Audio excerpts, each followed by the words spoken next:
저희 모녀의 기가 막힌 이야기를 들어주세요. 못생긴 여자의 삶은 어떤지 궁금해하시는 분이 있을는지 모르겠네요. 네, 맞습니다. 아무래도 저의 기막힌 사연을 소개하자면 제 외모에 대한 이야기를 안 할 수가 없어요. 저는 어렸을 때부터 동네에서 소문난 박색이었습니다. 요즘 사람들도 박색이라는 말을 쓰나요? 쉬운 말로 하면 정말 못생겼다 이 말입니다. 눈, 코, 입이 다 다르게 못생겼다. 엉덩이가 너무 커서 둔해 보인다. 이런 놀림을 예사로 듣고 자랐죠. 태어나면서부터 못난 외모 때문에 당해야 하는 가진 서름은 미리 예약해둔 것이나 다름없었지요. 어렸을 때는 동네에만 나가도 못된 남자애들이 그렇게 저를 놀렸습니다. 제가 지나가면 된장국이라고 놀렸어요. 왜 된장국인지 아세요? 글쎄, 된장국에 들어간 못생긴 감자, 양파 이딴 걸 닮았다고 하는 거예요. 그나마 다행인 것은 제가 부유한 집에 막내딸로 태어났다는 것입니다. 고슴도치도 제 자식은 예쁘다는 말이 맞는지 아버지는 막내딸을 그저 깜찍하고 예쁘게 대했습니다. 무뚝뚝하고 대면대면하게 구는 아들놈들보다는 그래도 아빠 아빠 하며 애교 부리는 딸이 더 예뻤겠지요. 그래서일까요? 저는 학교 들어가기 전까지만 해도 제가 못생겼다는 게 그리 서럽지 않았어요. 아버지 사랑만큼은 듬뿍 받고 자랐거든요. 밥을 먹어도 아버지 무릎에 앉아 먹고 어딜 가서 구경을 해도 아버지 무등을 타서 좋은 것만 눈에 담았지요. 오빠들도 퍽 저를 예뻐해 주었습니다. 엄마는 그런 저를 두고 눈을 흘기며 얘기하곤 했습니다. 안 그래도 못생긴 딸이 네 아버지가 하도 안고 다니는 바람에 더 굽어버렸구나. 여자애가 치마도 못 입혀서 어디에 쓰겠니? 누구 눈에 잘 보이려고 치마를 입힌단 말이오. 내 딸은 내가 짝지워주는 놈이랑 결혼시킬 테요. 세상에서 제일 잘생기고 제일 공부 잘하고 제일 능력 있는 사람이 아니라면 절대 명함도 못 내밀게 할 거요. 아버지의 뜻대로 저는 얼굴 한 번밖에 보지 못한 청년과 결혼식을 올렸습니다. 남편은 못생긴 나를 한 번도 여자로 대한 적이 없었습니다. 한 번도 입 밖으로 낸 적은 없었지만 나는 알고 있었습니다. 어려운 가정 환경에서 자란 남편이 아버지의 사업을 물려받고 싶은 욕심에 결혼까지 했다는 사실을요.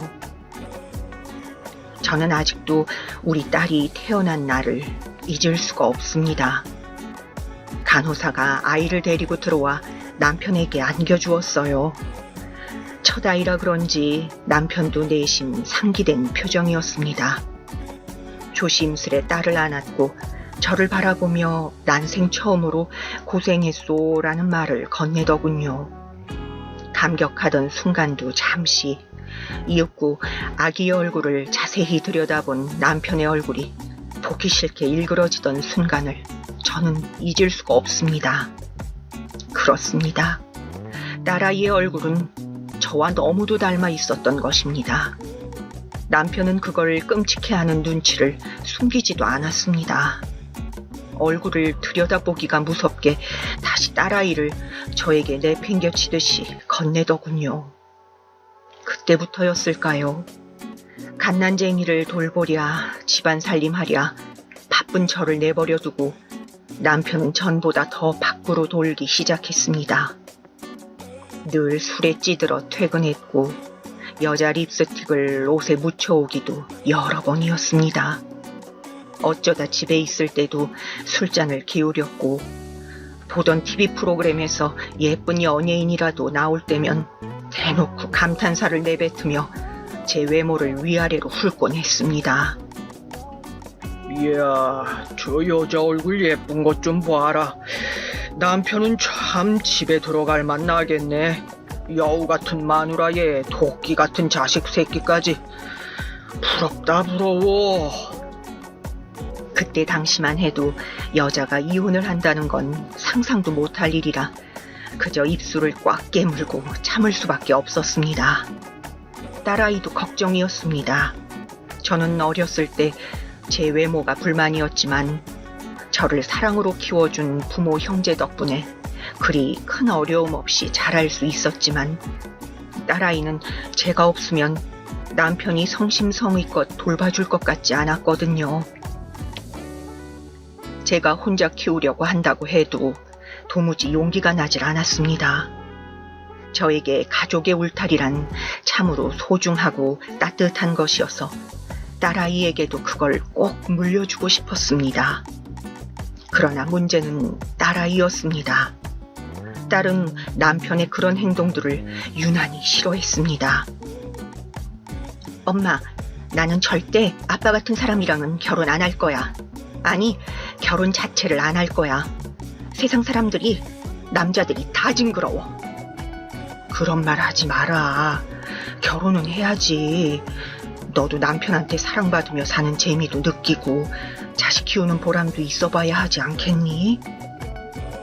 그러던 딸아이가 25되던 해 돌연 결혼 선언을 하며 웬 시커먼 사내놈을 데려왔습니다. 딸아이가 데려온 남자는 기가 막히게도 남편과 닮아 있었습니다.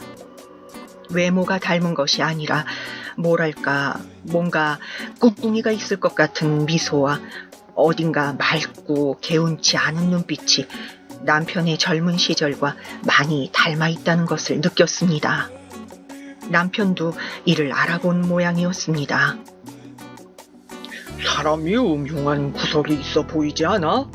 뭔가 기분이 나쁘단 말이야. 나를 은근히 무시하는 것 같기도 하고. 내심 통쾌했습니다. 남편은 사위가 아주 마음에 들지 않았지만 대놓고 말하지 못하지는 못하고 궁시렁거리기만 하더군요. 원체 딸아이와 관계가 좋지 않은 터라 괜히 이야기했다가 본전도 못 찾을 것 같아서였을까요? 아니면 사위가 하는 행동거지가 자기 자신을 보는 듯 해서인 것 같기도 해 웃음이 절로 나왔습니다. 자신과 비슷한 사내, 그러나 다 늙어 힘이 빠지고 기가 죽은 자신이 오래전에 잃어버린 수컷 냄새를 풍기는 것에 대해 반감이 들면서도 왠지 주눅이 들어 맞서지는 못하는 모양새가 참 고소하기도 했지요. 그렇다고 해서 남편을 골려주려는 마음에 사위와 딸아이의 결혼을 허락한 건 절대 아니었습니다. 사위가 말을 참 잘했거든요. 아 다르고 어 다르다는 말도 있잖아요. 비록 입에 발린 말이어도 허풍이어도 계속 듣다 보니 마음이 가더군요. 어머니, 저는 나중에 꼭 어머니 아버님 모시고 살고 싶습니다. 하나밖에 없는 딸 저에게 주셨는데 제가 아들 노릇해야죠. 엄마, 내가 이래서 이 사람이랑 결혼할 결심했다니까. 이 사람은 나밖에 몰라. 아빠랑은 정말 달라. 엄마, 결혼 허락해주세요. 이 사람이 아빠 몫까지 엄마도 나도 행복하게 해줄 것 같아. 나를 세상에서 제일 예쁘게 봐주는 사람이야. 사위는 일찍 부모님이 돌아가셨다고 했습니다. 여동생과 함께 친척집을 전전하며 살았다고 했어요. 어려운 집안 환경이 마음에 걸렸지만 사위의 노력하는 모습과 딸아이의 끈질긴 설득에 저는 결국 결혼을 허락하고 말았습니다. 그리고 딸이 결혼한 지 3년 후 저는 이혼 문제로 골머리를 앓게 되었습니다. 딸과 사위에게 문제가 생겼냐고요? 아닙니다. 제가 이혼 소송을 하게 되었단 말입니다. 60 넘어 딸 결혼까지 시키고 30평생 산 남편과 이혼할 일이 뭐가 있을 거라고 생각하십니까? 돈 문제? 여자 문제? 제일 용납 못할 일이 무엇입니까? 저의 경우는 돈 문제도 여자 문제도 아니었습니다. 네, 저는 사위의 이간질로 이혼을 해버린 여자입니다. 제 스스로도 하루에도 몇 번씩 머리를 찢고 싶은 심정입니다. 남편과 이혼한 것이 후회되는 것은 아닙니다. 그렇지만 간교한 사위의 말을 그렇게나 믿고 휘둘렸던 제 자신이 너무도 끔찍합니다. 사위는 딸과 결혼하고 나서 전보다 더 저에게 잘했지만 그러면서도 은근히 남편을 따돌렸습니다. 사위는 마치 작심이라도 한 사람처럼 남편에게는 곰처럼 저에게는 여우처럼 굴었습니다. 남편에게는 곰 같은 타입이라는 것이 글쎄 이런 식입니다. 나중에야 안 사실이지만 제가 없는 자리에서 사위는 거의 입을 떼는 일이 없다고 했습니다. 장인에게 말 한마디 붙이는 일도 없이 퉁명스럽게 굴었고 게으르게 처신했다고 합니다. 한 번은 남편이 사위를 크게 혼낸 적이 있었습니다. 딸아이가 신혼살림을 차렸던 시절 사위가 하도 간곡하게 요청하여 사위의 여동생을 데리고 산 적이 있었습니다. 어렸을 때부터 둘만 의지하고 살았는데 결혼했다고 당장 혼자 살아야 한다는 것이 너무 가여워 잠시만이라도 데리고 있고 싶다고 해서요. 세상이 흉흉하기도 해서 딸아이도 기꺼이 찬성한 모양이었죠. 그런데 남편이 가만히 보니 사위가 유독 여동생 앞에서 딸아이를 부려먹는 일이 많더라는 겁니다. 여동생과 먹게 무슨 음식을 해달라, 내 양말은 어디 있냐, 내 동생 방 청소는 왜 안 해주는 거냐, 이런 식으로 말입니다. 남편은 장인 앞에서 대놓고 딸을 부려대는 사위가 어디가 예쁘겠습니까? 본인은 저를 그렇게 대했어도 남이 제 가족에게 그러는 것은 싫은 법인가 봅니다. 남편은 작심하고 사위를 불러다 앉혀 잔소리를 하는 일이 늘었습니다. 아내가 남편을 왕처럼 대해줄 것으로 기대하지 마라. 세상이 달라졌지 않은가? 여자도 남자 못지않게 배우고 일하고 버는 세상이다. 아내로서 대접과 사랑을 받지 못한다면 굳이 결혼에 얽매여 있을 여자는 없다. 나 역시도 딸이 그렇게 살기를 바라지 않는다. 거기에 악을 쓰고 바락바락 대드는 건 딸이었습니다. 아빠가 그런 말 할 자격이나 있어요? 아빠는 엄마를 어떻게 대했는데요? 아빠는 엄마를 불행하게 한 것만으로도 모자라서 멀쩡히 결혼해서 잘 살고 있는 나를 왜 이혼을 못 시켜서 안달이에요? 이 사람이 뭘 그렇게 잘못했다고? 원래 부부란 게 그런 거예요. 아빠가 엄마한테 희생을 한 일이 하나도 없어서 모르겠지만 서로에게 희생도 하고 그러면서 사는 거라고요. 남편은 딸 자식이 남자에 미쳐서 아빠에게 대든다고 딸에게 손까지 댔고 딸은 아예 남편을 안 보겠다 선언해버렸습니다. 저조차도 남편이 오바스럽게 군다고 생각했습니다. 언제부터 딸을 그렇게 끔찍히 여겼다고 자식이 결혼해서 자기만 잘 살면 됐지 자기한테 뭘 더 하기를 바라나 하는 생각뿐이었죠.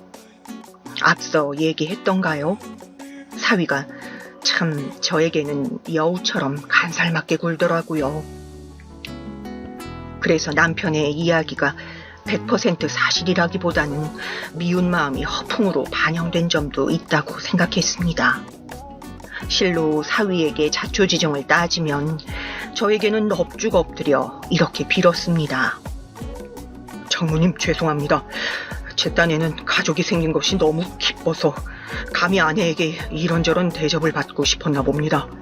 하나뿐인 여동생에게도 잘 사는 오빠 모습을 보여주고 싶기도 했고 곧 나가야 될 텐데 나갈 때만이라도 따뜻한 대접을 받기를 바랐던 것 같습니다. 죄송합니다. 장모님께 정말 면목이 없습니다. 이렇게 불쌍히 굴며 간곡히 용서를 구하는데 딸이 도리어 이것저것 못해주어 안달이라는데 제가 뭘 더 이상 어떻게 할 수가 있었겠습니까? 사위는 저와 외출하는 것도 무척 좋아했습니다.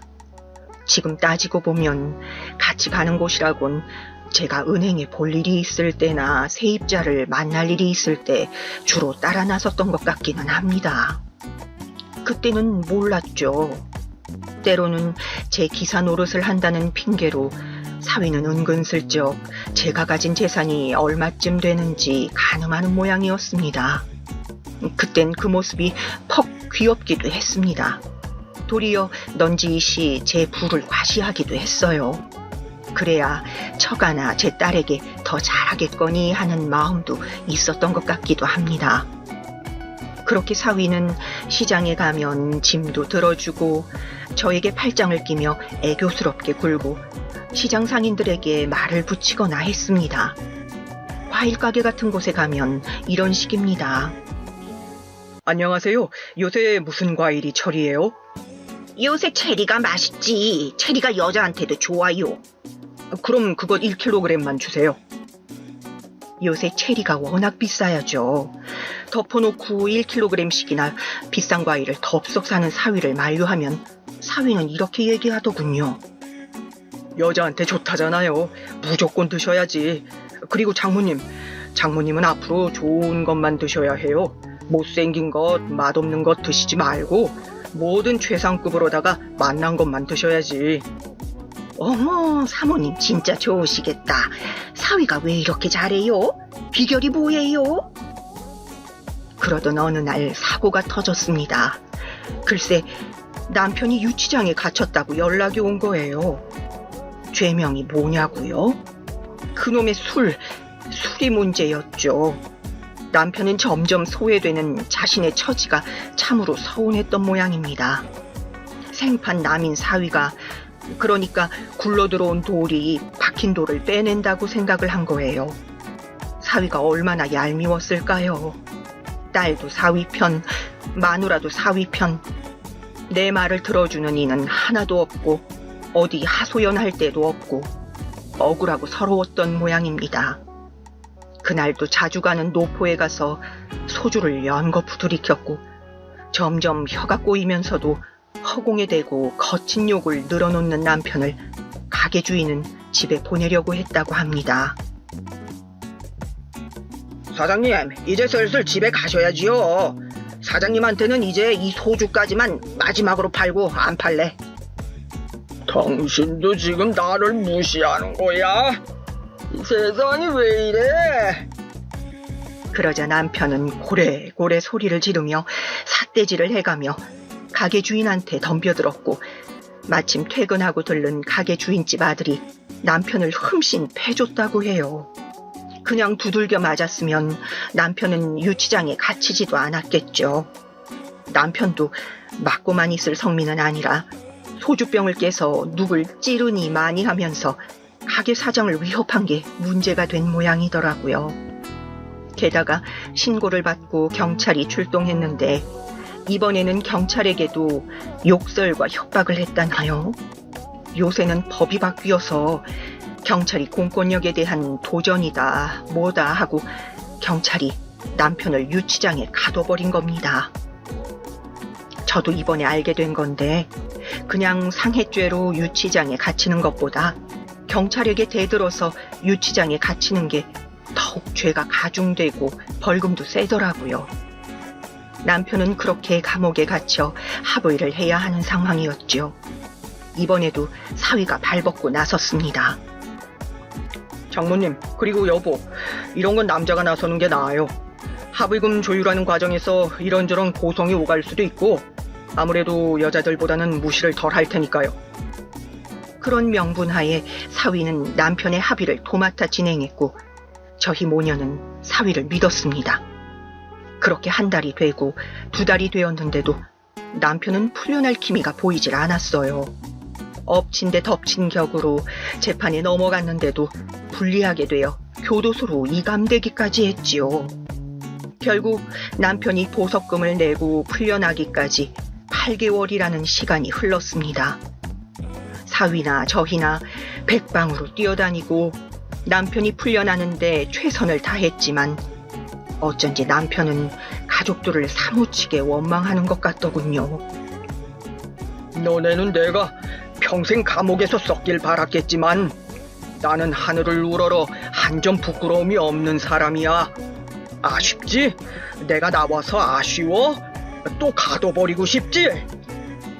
저는 매일매일 지속되는 남편의 음주, 고성방가, 폭언이 견딜 수 없었습니다.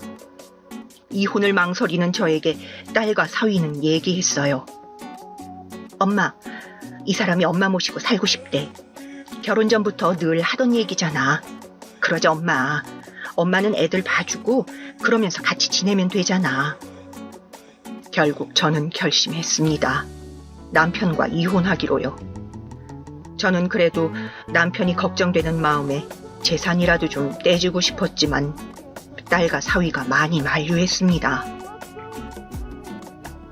장모님, 아버님한테 재산 나눠주려면 지금 그 집을 팔아야 하는데 요새 집값이 많이 떨어져서 팔면 무조건 손해잖아요.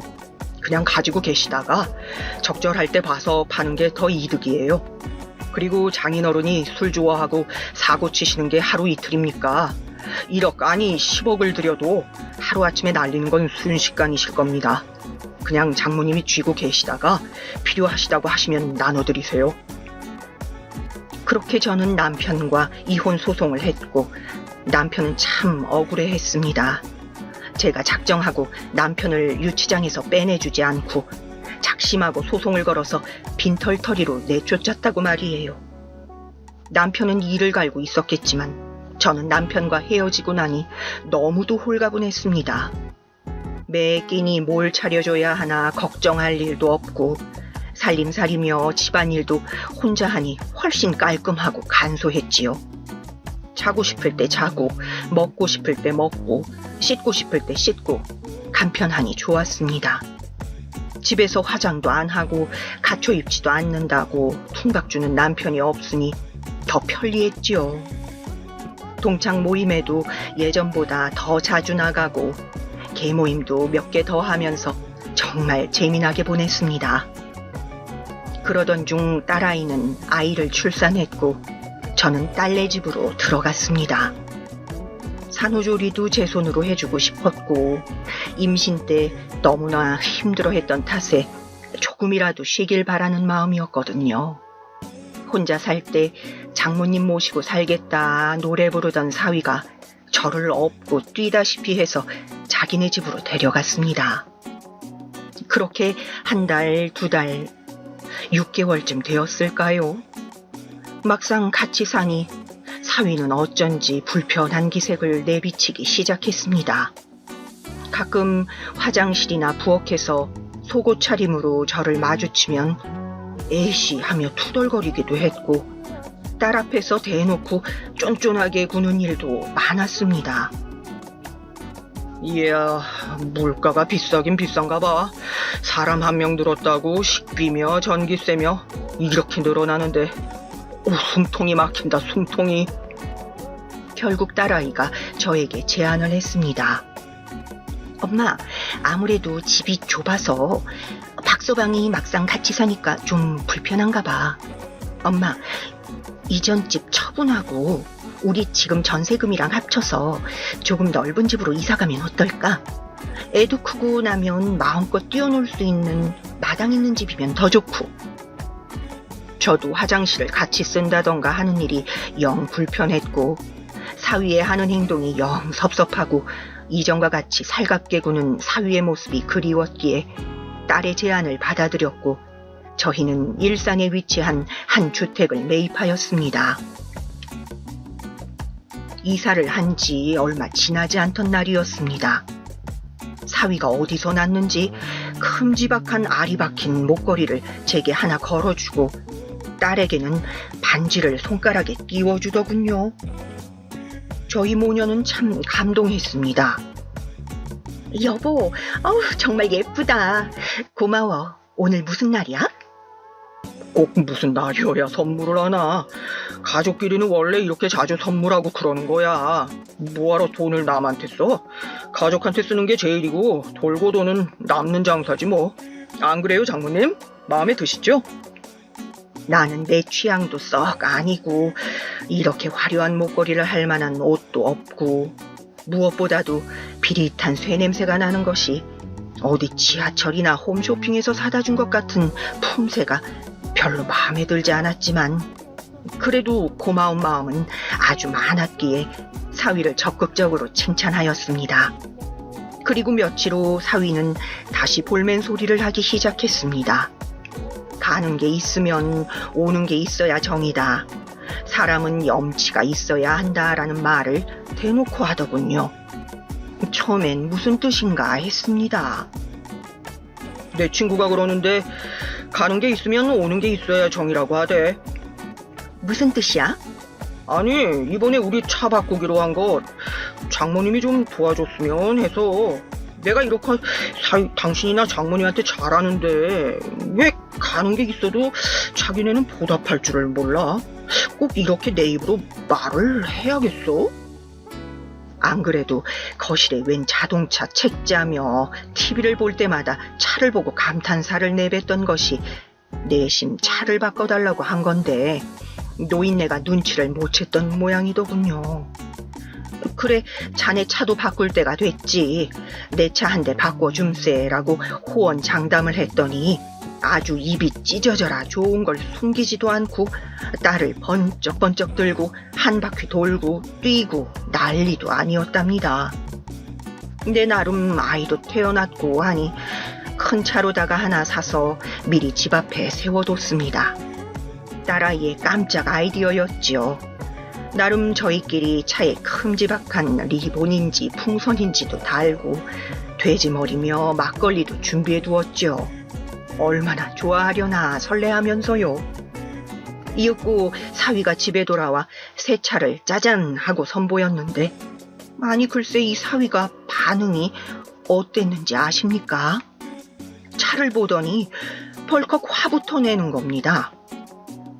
왜 이 차를 샀어? 내가 말한 건 이 차가 아니잖아. 자기가 말한 건 스포츠카라서 카시트를 설치하기에도 불편하고 아기 짐을 많이 넣을 수도 없잖아.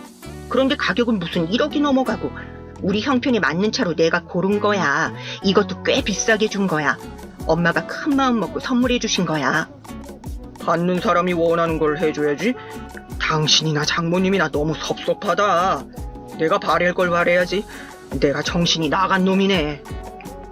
사위는 그 길로 집을 박차고 나가버리더군요. 그렇게 심히 화를 내는 모습은 처음이었고 퍽 당황스러웠습니다. 그 이후로 사위는 노골적으로 돈 요구를 하기 시작했습니다. 그러지 않고서야 본인이 원하는 걸 얻지 못한다고 생각했겠지요. 그 무렵 사위는 장사를 시작했습니다. 회사를 다녀서는 월급만으로는 애를 키우기도 저를 부양하기도 벅차다는 겁니다. 이해했습니다. 딸린 식구는 넷인데 벌어오는 사람이 하나이니 불안하기도 하고 그랬겠죠. 이번에도 저는 큰돈 들여 사위 가게를 차려줬습니다. 처음에 도전한 건 골프용품 판매점. 때마침 골프에 취미를 붙인 사위가 골프용품이 꽤 고가인데다가 마진율도 높다며 호기롭게 차린 가게였습니다. 장모님, 골프 가게를 한번 차려볼까 합니다. 글쎄 요즘에 TV만 틀면 골프가 나오잖아요. 영화 배우는 당연하고 개그맨들도 골프를 그렇게 치러 다녀요. 아, 그리고 또 요새 젊은 사람들이 골프에 그렇게 돈을 쓴다네요. 20대 젊은 친구들도 그냥 옷이며 장비며 끊임없이 사들인다는데 이게 돈 되는 장사 아니겠습니까? 사위의 호언장담이 무색하게 차린 지 반년도 안 되어 가게는 망해버렸습니다. 그도 그럴 것이 사장이 가게에 붙어있질 않으니 가게가 잘 될 턱이 없었죠. 사장이 직접 제품을 써봐야 한다나 뭐라나 만날 첫날 공짜로 가게 물품을 가지고 골프장에 가 있는 바람에 가게는 아르바이트생인지 직원인지가 농땡이를 부리고 앉아 있으니 장사가 될 리가 있었겠습니까? 그놈의 골프인지 공놀이인지도 꼭 4명이 짝을 맞춰서 다니는데 남자 둘, 여자 둘 이렇게 꼭 짝을 맞춰서 다니더군요. 장사가 망했다고 보증금이며 다 털어먹고 정리한다는데 오히려 잘됐다 싶기도 했습니다. 이쯤 했으면 다시 회사로 돌아가면 좋으련만 이번에는 큰 음식점을 하나 시작했습니다. 요새 맛집이란 게요, 자리만 잘 잡으면 어디 첩첩산 중에 있어도 사람들이 찾아옵니다. 커피 한 잔 먹으려고 바위를 타는 시대라니까요. 저희 집사람 손맛 있겠다, 저 서글서글하니 손님 응대 잘하겠다, 예로부터 우리나라는 음식 장사가 남는 장사라던데 제가 그걸 깜빡했나 봅니다. 장모님, 이번에는 정말 한 번만 더 기회를 주십시오. 음식 장사란 게 얼마나 중노동인가요? 꼭 두새벽부터 재료 손질하랴, 손님 응대하랴, 치우랴, 닦으랴, 주말에 쉬는 날이나 있는 장사냐고요. 사위는 장사에 재미 좀 붙이는가 싶더니 힘든 일은 기가 막히게 내빼기 시작했습니다.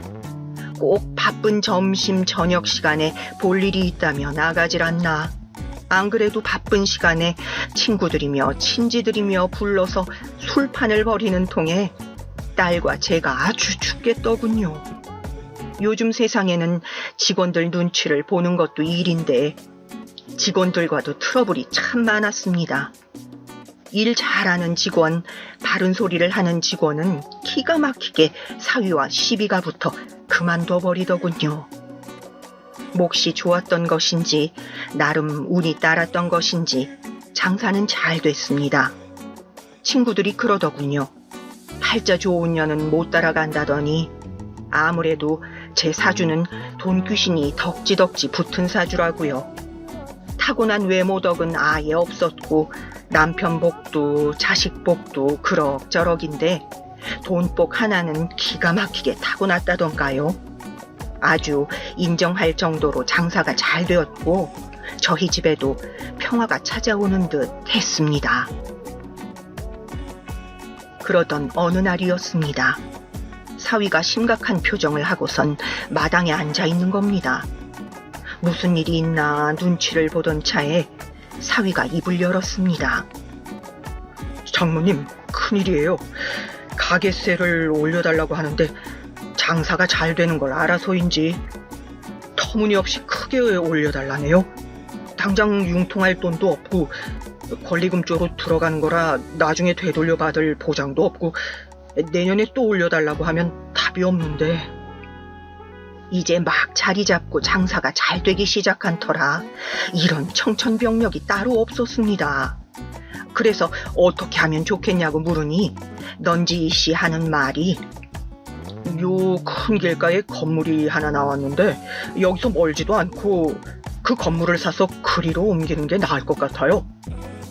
아니 당장 가게 세 낼 돈도 없다는 사람이 무슨 돈으로 건물을 사려고 하냐 물으니 또 하는 말이 장모님 명의로 된 재산 최대한 처분하고 대출도 받고 우리도 사자마자 새 들어있는 가게들의 월세를 좀 올려받으면 최소 5년이면 장모님 돈 다 갚고도 남아요. 자 봐요. 내가 다 계산해봤다니까. 그래서 대체 그 건물이 얼마냐고 물으니 자그마치 50억이랍니다. 50억. 그러니까 사위 말은 차라리 건물을 우리가 사서 가게를 하면서 세를 주는 것이 이리로 보나 저리로 보나 여러모로 이득이라는 설명입니다.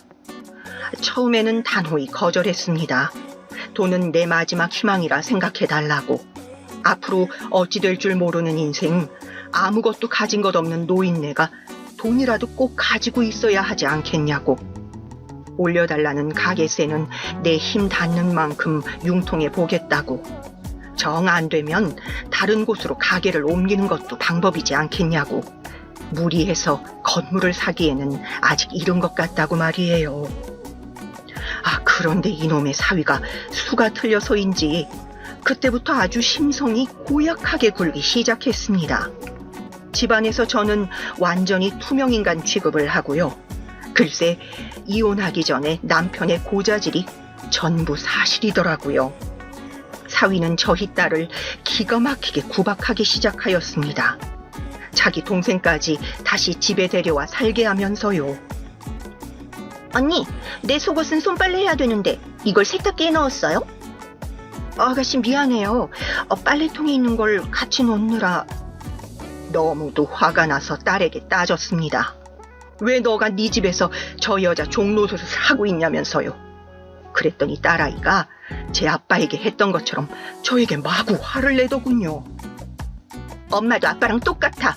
나는 엄마도 원망스러워. 엄마는 나를 왜 이렇게 못생기게 낳았어? 아니, 나 왜 결혼할 때 더 안 말렸어? 내 인생 책임져! 기가 막힐 노릇이었지만 뭐라도 할 말도 없었습니다. 딸아이 말이 다 맞는 듯 했습니다. 못생긴 외모를 물려준 것도 내 탓, 딸아이의 결혼을 허락한 것도 내 탓, 사위가 건물을 산다고 할 때 돈을 해주지 않은 것도 내 탓, 모든 것이 내 탓인 것만 같았습니다. 딸 집에 같이 살면서 방 안에서 들려오는 딸 자식의 부부싸움 소리를 들으면 기분이 어떤지 아시나요? 정말 가시방석이 따로 없습니다. 우리 둘 다 저놈에게 힘으로는 못 당할 텐데 손찌검이라도 당하면 어쩌나. 아니, 저놈이 우리 딸에게 저런 막말을 하는데 그냥 내버려 둬야 하나. 이걸 쫓아가서 말리면 내 자식 편든다고 서운해하려나. 작은 싸움이 큰 싸움으로 번지는 것은 아닌가. 5만 가지 생각이 다 들더군요. 남편 때문에 가슴앓이 하는 게 얼마나 힘든지 제가 잘 알기에 딸아이가 더 이상 고통스러워하지 않았으면 하는 마음이 컸는데 결국 또 이렇게 되어버리고 말았습니다. 결국 저는 사위에게 돈을 또 해주고 말았습니다. 이번엔 몇십억에 달하는 돈이었습니다. 손이 벌벌 떨리더군요. 이게 내 전 재산일세. 신신당부를 하고 또 했습니다. 저는 이제 빈털터리가 되었습니다. 그나마 있던 예금이며 부동산이며 다 팔아서 줘버렸습니다. 사위는 그 돈으로 건물을 샀습니다. 가게를 정리하고 새 건물로 으리으리하게 이사를 했지요. 어느 정도 가게가 정리되고 다시금 손님이 몰려들기 시작하자 사위가 변했습니다.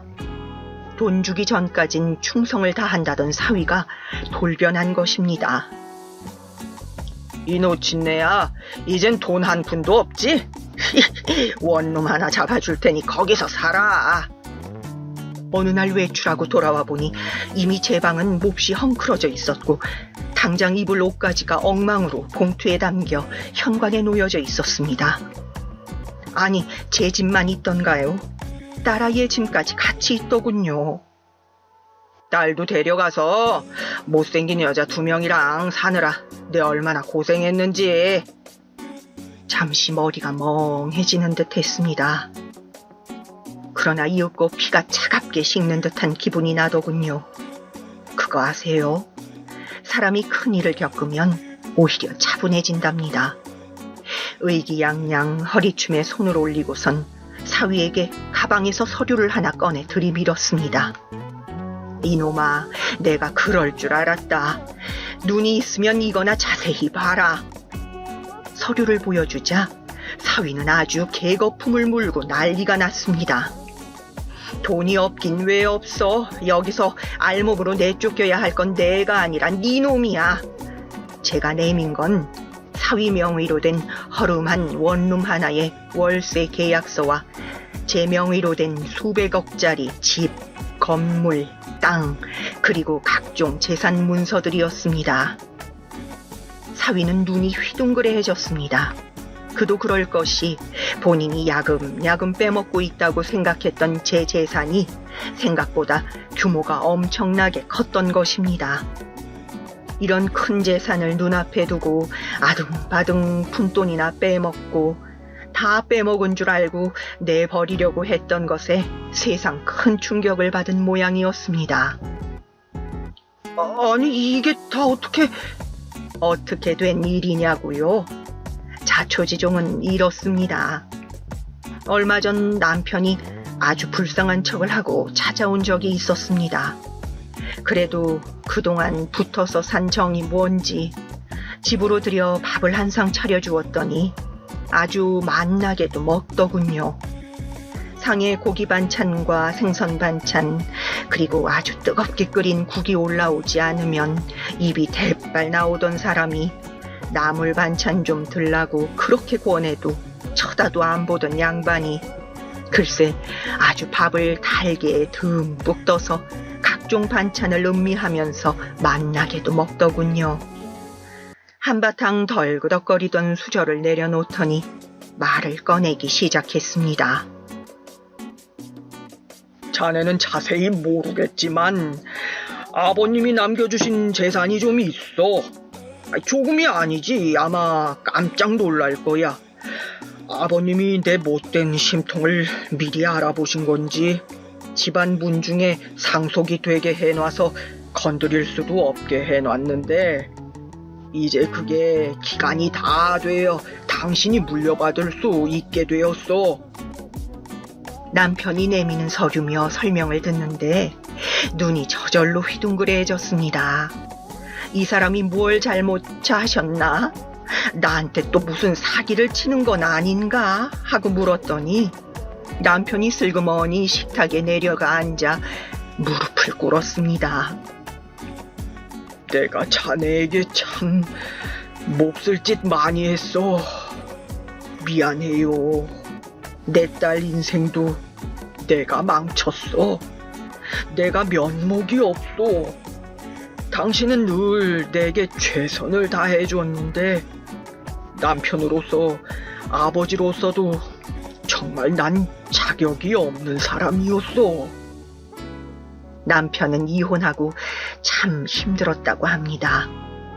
사는 게 이렇게도 재미가 없나 싶을 정도로 무료했다고요. 못생긴 마누라래도 정이 얼마나 들었는지 텅 빈 집안에서 혼자 눈을 뜨는 것도 캄캄한 집에 들어가는 것도 너무 마음이 허전하고 공허해서 견딜 수가 없었다고 합니다. 이혼하고 나면 세상의 얼굴이며 몸매가 예쁜 여자들은 다 내 여자일 줄 알았는데 재미도 없고 흥도 안 나더라고요. 어느 날은 술을 먹고 다음날 다 토하고 어디서 구르고 난리도 아니었는데 술국을 끓여주는 사람도 옷을 깨끗하게 빨아주는 사람도 없이 사흘을 방에서 굴러다니다가 문득 깨달았다고 합니다. 아, 나는 이제 정말 혼자구나 하고요. 남편이 구치소에 있을 때 사위가 합의한답시고 경찰서를 몇 번 들락날락 했는데 그때마다 남편에게는 사실과 다른 이야기를 많이 했더군요. 분명 사위가 그랬어. 당신이 절대 합의금도 주지 말고 나를 감옥에서 정신 차리게 해야 한다고 했다고. 그래서 내가 당신을 많이 원망한 거야. 합의금으로 나간 줄 알았던 돈도 합의금으로 준 게 아니었고 사위는 도리어 우리는 합의금을 줄 생각도 돈도 없다고 으름장을 놓아 남편이 결국 재판에까지 넘어간 것이라 하더군요. 정말 놀랐습니다. 사위가 간교하게 군 줄은 알았지만 우리 가족 사위를 갈라놓고 재산을 빼먹으려 이런 수까지 썼을 줄은. 남편의 이어지는 말들이 더 기가 막혔습니다. 그놈이 보통 내기가 아니야. 애초에 우리 애한테 접근한 것도 다 우리 재산을 노리고 접근한 거라고. 그 자식 초혼도 아니고 재혼인 건 알고 있어? 그 자식이 여동생이라고 데리고 다니는 여자, 그 여자가 바로 그놈 전처야. 이혼 후 남편은 친구들과 골프를 치러 갔다가 우연히 사위를 본 일이 있었다고 합니다. 남자 둘, 여자 둘끼리 짝을 지어서 왔고 심상치 않은 분위기라 아주 눈여겨봤는데 아니나 다를까 사위는 한 여자와 아주 껴안고 스킨십을 하며 누가 봐도 애인 분위기를 풍기더랍니다. 라운딩이 끝나고 골프장에 있는 식당에 갔는데 사위며 사위 일행들이 아주 취해서 큰 소리로 떠들어대는 바람에 굳이 몰래 듣지 않아도 사위가 바람을 피고 있다는 것, 사위가 아주 처가의 재산을 빠삭하게 파악하고 노려서 결혼을 한 거라는 것, 지금도 아내와 장모는 아주 고생시키고 혼자서 신나게 놀 궁리, 나머지 재산을 빼내올 궁리만 하고 있다는 걸 지나가는 사람이 언뜻 들어도 알아차리게끔 떠들고 있더라는 겁니다. 오빠, 이 오빠네가 돈이 그렇게 많다고? 아직 내 돈은 아닌데 곧 내 돈이지. 할망구 하나가 악착같이 쥐고 안 내놓는 바람에 내가 아직도 고생 좀 하고 있는데 거의 다 빼왔어. 마지막 땅덩어리만 팔아치우면 어디 하루만 원룸 한 채 얻어주고 쫓아내버릴 셈이야. 우리 오빠 진짜 나쁘지? 난 나쁜 남자한테 끌려서 탈이야. 왜 이래? 다 네가 짠 각본이잖아. 남편은 상황 파악을 마치는 대로 울그락불그락 화가 나서 집에 돌아왔는데 어딘가 이상하더랍니다. 암만 생각해봐도 사위와 붙어있던 여자가 참 낯이 익었던 겁니다. 목소리도 많이 들어본 목소리에 어디서 봤더라 생각하던 남편이 묘수를 냈습니다. 그래, 결혼식 사진이 있었지. 지인이면 하객들 중에 아는 사람이 있었을 수도 있겠다. 사진을 펼쳐보니 아니나 다를까 하객 중에 그 여자가 있었는데 남편이 경악한 건 그 다음이었습니다. 사위가 자신의 하나뿐인 피부치라 했던 여동생이 글쎄 사위의 애인이었던 겁니다. 남편이나 제 앞에서는 말수도 거의 없었고 옷차림도 행동거지도 다른 사람처럼 굴어서 자주 봤음에도 아예 몰라봤던 겁니다. 오랜만에 보기도 했고요. 불같은 성격의 남편이 가만히 있었을 리가 있겠습니까? 다음날 남편은 사위를 찾아갔다고 합니다. 저희 식당 근처에 어느 카페에서 만났는데 사위는 남편이 혹시 돈이 아쉬워서 찾아오거나 저와 재결합을 의논하러 찾아온 줄 알고 되려 설레발을 쳤다고 해요. 혹시 장모님과 다시 재결합하고 싶어서 찾아오신 것이라면 알고 계신지 모르겠지만 장모님에게 이미 남자가 있습니다. 제 처도 거의 새아버지처럼 따르고 있고요. 남편은 정말로 기가 찼지만 모든 상황이 이제서야 똑바로 파악이 되더랍니다. 이놈이 그동안 나에게 합의금이며 뭐며 한 말이 다 거짓말이었구나. 내 딸에게도 장모에게도 이런 이간질을 시켰구나. 그래서 우리 가족이 뿔뿔이 흩어졌겠구나. 입에 침도 안 바르고 아직도 이간질을 해대는 사위의 언변에 이렇게 가다가는 꼼짝없이 당하겠다. 정신 똑바로 차려야겠다는 마음을 단단히 먹었다고 합니다. 남편도 기지를 발휘해 말을 이었습니다. 그래, 짐작은 하고 있었지. 그 할망구가 은근히 남자를 좋아해. 나도 한 번인가 두 번 보고 글쎄 시집을 오겠다고 하던 여자야. 괘씸한 할망구 같으니. 그나저나 내가 요새 살 길이 아주 막막한데 듣기로 가게가 아주 잘 된다지.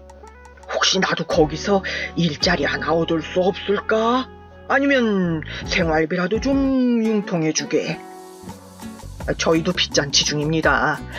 정 생활비가 필요하시면 장모님께 장인어른께서 이야기를 좀 해주세요. 지금 장모님이 가지고 계신 재산 좀 처분해서 저희도 도와주고 장인어른께도 좀 떼어드릴 수 있게요. 이혼하실 때 재산 분할도 거의 못 받으신 걸로 아는데 그래도 부부가 이룬 재산 공평하게 나누어야 하지 않겠습니까? 장모님 재혼하시면 누구 좋으라고요?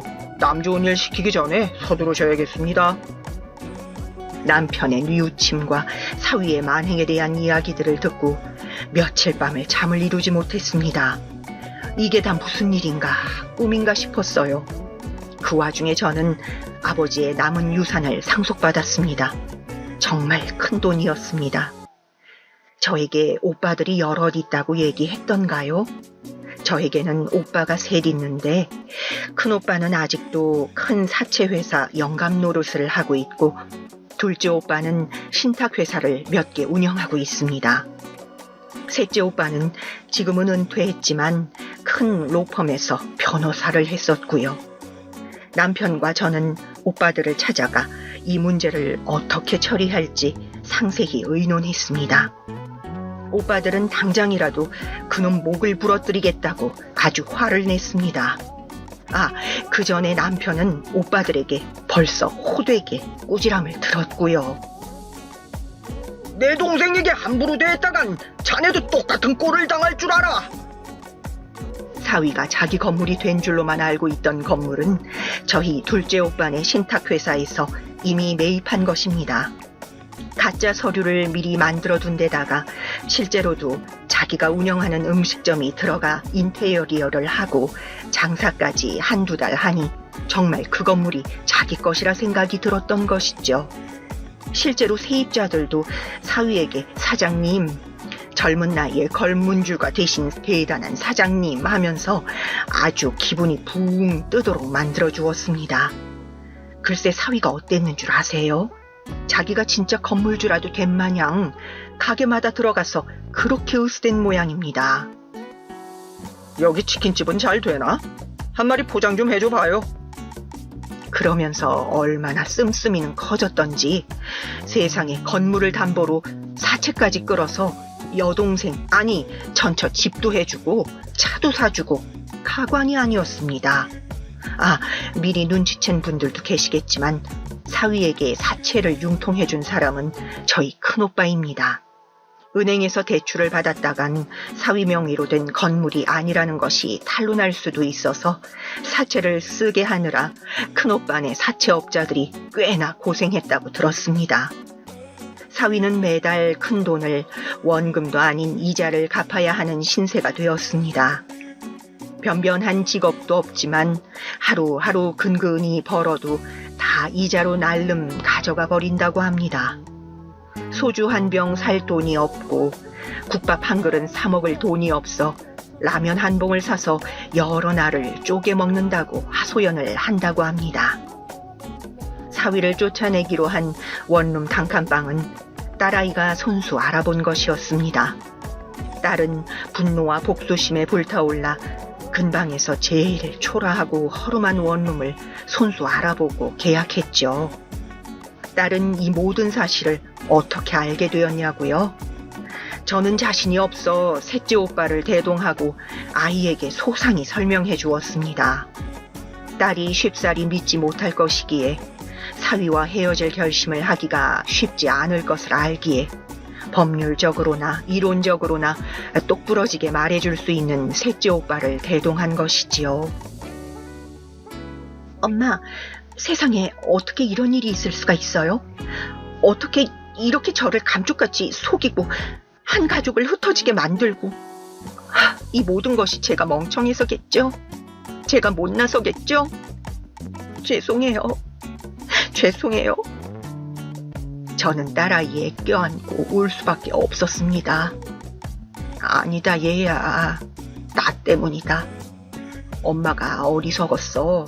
엄마가 미안하다. 남편도 딸아이에게 진심으로 뉘우치고 사과를 건넸습니다. 내가 정말 잘못했다. 용서해달라는 말도 못하겠구나. 나는 아비로서도 네 엄마에게 남편으로서도 빵점짜리였어. 사위를 욕할 자격이나 있는지 모르겠구나. 그러나 하나는 약속하마. 평생 너희에게 사죄하는 마음으로, 갚아 나아가는 마음으로 곁에서 살겠다. 아직도 딸아이는 100% 남편을 용서한 것은 아닙니다. 그러나 미운 마음이 조금씩 누그러지고 있는 중입니다. 어찌되었거나 진실을 알게끔 발벗고 나섰던 건 남편이니까요. 사위는 자신 명의로 된 건물과 재산은 하나도 없다는 것을 서류를 통해 확인하고 갈 길이 날뛰었지만 어쩔 도리가 있나요? 딸에게 이혼당하고 월세 단칸방으로 쫓겨나고 말았습니다. 그렇게 끔찍히 여기던 여동생, 아니 전처와 함께 말입니다. 그런데 그것 아십니까? 사위는 쫓겨난 지 얼마 지나지 않아 그렇게 끔찍이 여기던 여동생, 아니 전처에게 큰 배신을 당했다고 합니다. 자기가 보기에도 이제 별 볼 일 없어진 전 남편이 뭐가 예쁘겠습니까? 사위가 저와 제 딸아이에게 한 것과 똑같이 어느 날은 구박을, 어느 날을 잘해주기를 반복하며 사위 이름으로 꽤나 많은 빚을 더 지게 만든 모양이었습니다. 그리고 그나마 딸이 해준 허름한 원룸 단칸방 보증금도 빼서 몰래 도망가 버렸다지 뭡니까? 본인도 이판사판인지 몇 번 찾아와서 폐악을 부린 적이 있긴 합니다만 큰오빠네 사채업자들이 겁을 좀 줬더니 이제는 얼씬도 못하는 것 같습니다. 요새는 이자를 갚느라 이리 뛰고 저리 뛰고 하는 바람에 그 잘생긴 얼굴이 정말 안 되게 바뀌었다고 하더라고요. 사위는 자신이 건물주가 된 줄 알고 으스대던 가게에 지금은 머리를 조아리며 드나듭니다. 왜냐고요? 사위는 울며 겨자 먹기로 당장 할 수 있는 일로 배달 일을 시작했는데 그 건물을 가게들에서 배달을 부를 때도 있나 보더라고요. 치킨 한 마리 포장해봐 하며 으스대던 이가 이제는 치킨 한 마리도 제 돈으로 못 사 먹고 남이 사 먹는 거나 갖다 주는 신세가 되었다 이 말입니다. 아직도 사위는 끈질기게 연락을 해옵니다. 어느 날에는 화를 내기도 하고 내가 뭘 그리 잘못했어? 나 아니었으면 당신 외모에 어딜 가서 결혼이란 걸 해보고 자식이란 걸 품어보기나 했을 것 같아? 내가 그동안 두 눈 딱 감고 봉사한 값이라고 셈치면 되는 것 아니야? 음식점도 내가 시작하자고 했고 나 때문에 잘 된 것도 있는데 이렇게 나를 빈털터리로 내칠 수가 있는 거야? 어느 날에는 간청을 하기도 하고 여보, 내가 정말 잘못했어. 장모님, 제가 정말 죽을 죄를 지었습니다. 제가 너무 없이 살아서 배운 것이 없어서 그랬습니다. 저를 정말 자식처럼 대해주시고 제가 아무리 잘못해도 너그럽게 받아주신 것 잘 알고 있습니다. 저를 한 번만 더 받아주신다면 더 이상 절대 큰 욕심 안 부리고 살겠습니다. 그저 같이 살게만 해주십시오. 제 자식, 제 처 곁에서 숨만 쉬게 해주십시오. 사위는 최근에 배달을 하다가 교통사고가 나 크게 다쳤다는 연락을 해오기도 했습니다. 그러나 저희는 다시는 받아줄 생각이 없습니다. 저희 못생긴 모녀는 돈복 하나는 끝내주기에 그걸로 서로 위안을 삼으며 살아보렵니다. 제 이야기를 들어주셔서 감사합니다.